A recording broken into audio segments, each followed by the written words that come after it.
Bismillahirrahmanirrahim. Assalamualaikum warahmatullahi wabarakatuh. Alhamdulillahi rabbil alamin. Wassalatu wassalamu ala asyrafil anbiya'i wal mursalin wa ala alihi wa sahbihi ajma'in. Qala rabbi shrah li sadri wa yassir li amri wa hlul 'uqdatam min lisani yafqahu qawli. Subhanaka la ilma lana illa ma 'allamtana innaka antal alimul hakim. La hawla wa la quwwata illa billahil 'aliyyil 'azim. قال الله في كتاب العزيز بعد أعوذ بالله من الشيطان الرجيم وما خلقت الجن والإنس إلا ليعبدون ما أريد منهم من رزق وما أريد أن يطعمون إن الله هو الرزاق ذو القوة المتين صدق الله العظيم. Surah Az-Zariyat ayat 56 hingga 58. Maksudnya, aku tidak menciptakan jin dan manusia melainkan untuk mereka menyembahku. Aku tidak perlu pemberian dari mereka dan aku tidak perlu mereka memberi makanan kepadaku. Sesungguhnya Allah sahaja yang memberi rezeki dan mempunyai kekuasaan yang tidak terhingga. Tuan-tuan dan puan-puan yang dirahmati Allah sekalian, alhamdulillah, syukur kepada Allah SWT, kita masih lagi diberikan kekuatan dan usia untuk menjalani ibadat Ramadan pada tahun ini. Ibadat adalah tujuan utama kita dijadikan di dunia ini. Maksudnya, Allah menjadikan kita dan menjadikan jin untuk beribadat kepadanya. Jadi apabila kita perlu beribadat, maka status kita adalah sebagai seorang hamba. Hamba ni adalah status yang paling rendah, yang mana status hamba ni hidup dia mengharapkan bantuan daripada Allah Subhanahu Wa Taala.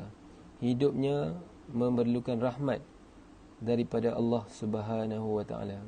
Selayaknya kita mestilah merasakan diri kita ni kecil, merasakan diri kita ni kerdil, merasa diri kita ni hina di hadapan Allah Subhanahu Wa Taala, kerana kita tiada sebarang nilai melainkan sebagai seorang hamba.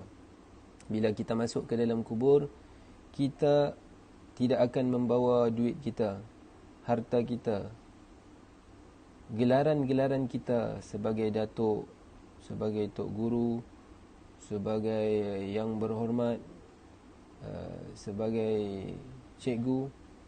Kita tidak akan membawa gelaran-gelaran tersebut. Bahkan kita akan membawa gelaran almarhum ataupun almarhumah, arwah, kan. Jadi manusia tidak perlu berbangga dengan semua itu, kerana dia hanyalah seorang hamba kepada Allah Subhanahu Wa Taala. Allah Subhanahu Wa Taala sangat murka kepada iblis kerana dia mempunyai sifat bongkak ataupun sifat besar diri ataupun sifat takabur. Jadi iblis membantah perintah Allah, yang mana Allah memerintahkan kepadanya supaya sujud kepada Nabi Adam. Tetapi dia membantah dengan mengatakan bahawasanya aku lebih mulia daripada Adam kerana aku diciptakan daripada api, sedangkan Sayyidina Adam diciptakan daripada tanah. Jadi disebabkan ada sifat sombong, iblis dihalau daripada syurga dan dihantar ke bumi. Dan kisah iblis ini, Azazil ini, diletakkan di banyak dalam Al-Quran sebagai pengajaran kepada kita supaya kita tidak mengikut jejak langkah syaitan ataupun iblis dengan ada perasaan bangga diri, bongkak diri, besar diri. Jadi ini akan memakan diri kita. Muslimin muslimat yang dirahmati Allah sekalian, puasa bukanlah sekadar menahan diri dari makan dan minum, kerana puasa ini adalah satu bentuk kursus ataupun satu bentuk pendidikan kepada kita untuk menjadikan kita ni seorang hamba yang beribadat kepada Allah. Jadi maqam yang tertinggi bagi paling tinggi bagi ibadat adalah taqwa. La'allakum tattaqun. Jika kita hanya berpuasa untuk menahan lapar dan dahaga saja, maka kita agak sukar untuk kita mencapai tahap taqwa. Kerana taqwa ni adalah A+, cemerlang. Pelajar yang cemerlang, dia tidak akan dapat kecemerlangan jika dia sambil lewa dan dia tidak bersusah payah bersungguh-sungguh. Begitu juga dalam kita berusaha untuk mendapatkan kasih sayang dan pengampunan daripada Allah Subhanahu Wa Taala, kita mestilah bersungguh-sungguh. Tunjukkan kesungguhan kita dengan kita bersedia dengan kehadiran Ramadan ini, melakukan sebanyak-banyaknya amal ibadat dan memohon keampunan yang sebanyak-banyaknya daripada Allah Subhanahu Wa Taala. Menurut ibadat puasa, kita berusaha untuk menerusi ibadat puasa, kita berusaha untuk mencapai takwa. Ini kita punya matlamat kita. La'allakum tattaqun. Puasa ini adalah alat untuk mendidik kita berubah menjadi hamba Allah yang bertakwa. Mungkin sebelum ni kita menjadi hamba tapi kita tidak menyedari bahawa diri kita ni sebagai hamba. Antara takrifan hamba ialah meletakkan diri serendah-rendahnya di hadapan Allah Subhanahu Wa Taala. Jadi Allah suka, Tuhan ni suka kita menghinakan diri. Kerana kita ni hamba. Hamba ni kena ikut apa saja yang diperintahkan oleh Tuhannya. Bagaimana kita melihat seorang rakyat berbicara dengan sultan, maka apa yang dikatakan kepadanya?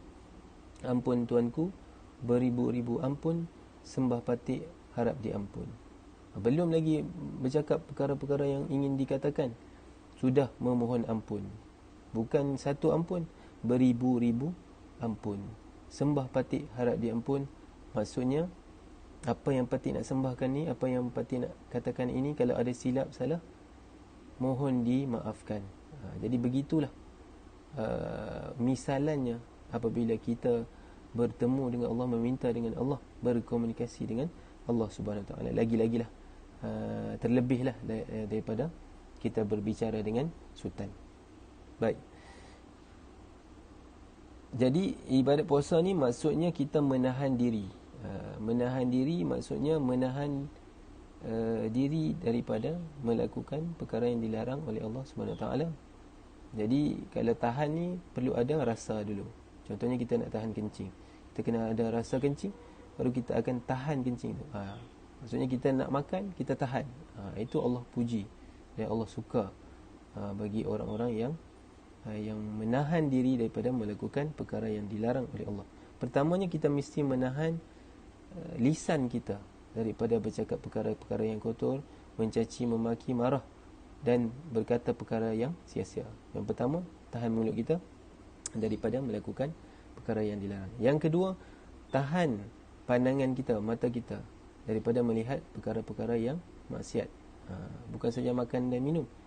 Perkara 7 panca indera ini juga perlu berpuasa. Yang ketiga, menjaga pendengaran daripada mendengar suara atau bunyi yang melalaikan.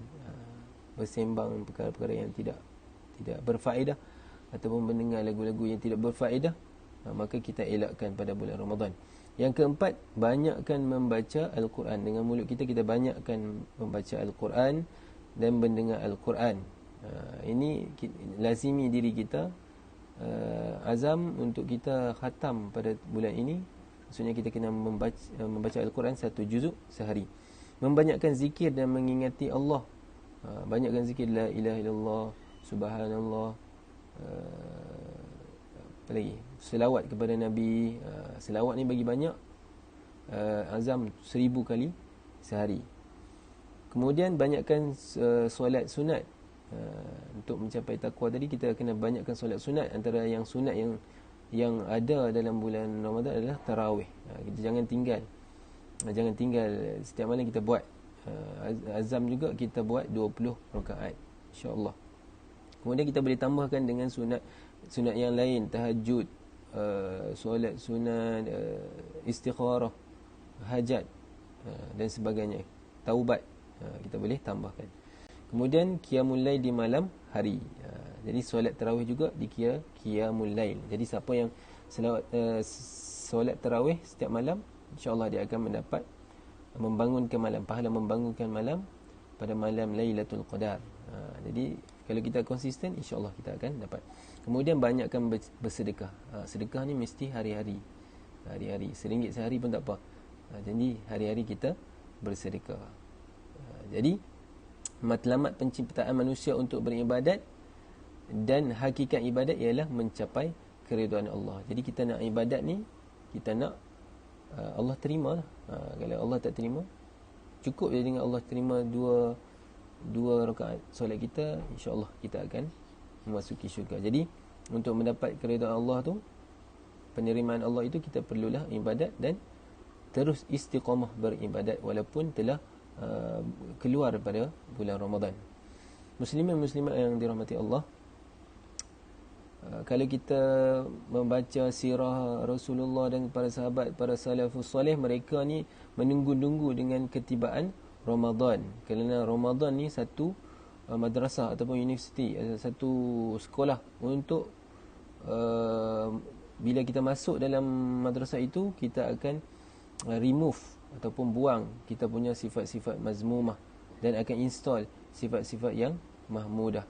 Jadi sifat-sifat seperti ikhlas, sabar, benda-benda itu akan diinstal di dalam di dalam bulan Ramadan. Jadi kita perlu menghargai kedatangan bulan Ramadan ini.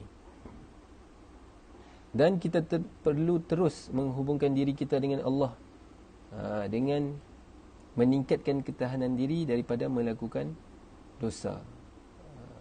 Jadi bila kita menghubungkan diri dengan Allah, maka kita perlu takut dengan Allah dan takut untuk melakukan dosa walaupun tidak ada siapa yang melihat. Jadi umpama bila kita berkeyakinan Allah ni Maha melihat, maka kita ada satu break. Kalau kereta tak ada break, dia akan menjunam ke gaung. Tapi kalau manusia tak ada break, dia akan menjunam ke neraka Allah Subhanahu wa taala. Na'udzubillah min zalik. Jadi Allah Subhanahu wa taala menawarkan banyak ganjaran di dalam bulan Ramadan yang tidak ada pada bulan-bulan yang lain. Antaranya ialah apabila kita melakukan solat sunat, sama pahalanya dengan kita melakukan solat fardu, pahalanya solat fardu pada bulan-bulan yang lain. Apabila kita melakukan solat fardu, Allah menggandakan sehingga 70 kali ganda. Dan banyak lagi kelebihan yang mana rugilah kalau kita tidak mengambil kesempatan pada bulan Ramadan. Jadi pada bulan Ramadan ini kita mengharapkan bahawa kita akan mendapat la'allakum tattaqun itu ketika keluarnya kita daripada bulan Ramadan. Jadi kita mengharapkan Allah mengampunkan dosa-dosa kita. Baik. Jadi kita perlulah bermuhasabah sekiranya apakah tahap puasa kita. Jangan puasa kita pada tahap yang sama, level 1 ataupun puasa awam. Kita perlu meningkatkan. Kalau kita main game pun, kalau stage 1 saja tak best. Kita kena naik stage. Kita kena mendapatkan puasa kita puasa khusus ataupun khusus. Yang mana kita mesti memperbaiki dari semasa ke masa, dari setahun ke setahun. Jadi dengan kedatangan Ramadan ini, bolehlah sama-sama kita mengambil pengajaran ataupun iktibar daripada apa yang saya sampaikan. Moga-moga kita menjadi orang-orang yang akan dianugerahkan dengan ketakwaan pada akhirnya kita keluar daripada bulan Ramadan ini. Takwa maksudnya kita melakukan apa yang Allah suruh dan tinggalkan segala-galanya apa yang Allah larang. Yang baik itu daripada Allah, yang lemah daripada diri saya sendiri. Wabillahi taufiq wal hidayah. Wassalamualaikum warahmatullahi wabarakatuh.